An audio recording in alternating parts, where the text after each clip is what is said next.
اپنے ہی علاقے میں عبداللہ کے شہد کے چلتے ہوئے کاروبار کو دیکھ کر عامر نے بھی شہد کے بزنس کرنے کا فیصلہ کیا۔ مارکیٹ ریسرچ میں کافی وقت لگانے کے بعد عامر نے ایک اچھا بزنس پلان بنایا۔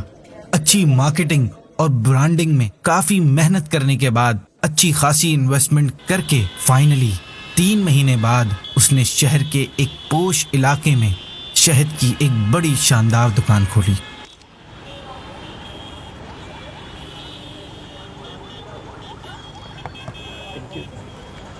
عبداللہ بھائی آپ سے ایک بات پوچھوں؟ ہاں ضرور۔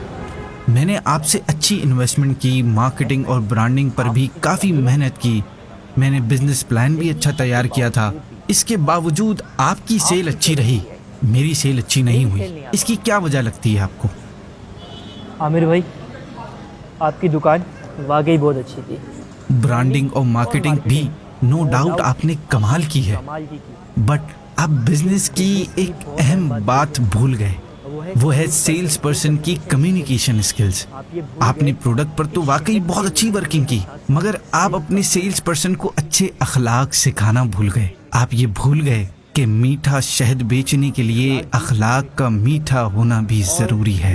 اسی وجہ سے مجھے لگتا ہے کہ شاید آپ کا بزنس نہیں چل پایا۔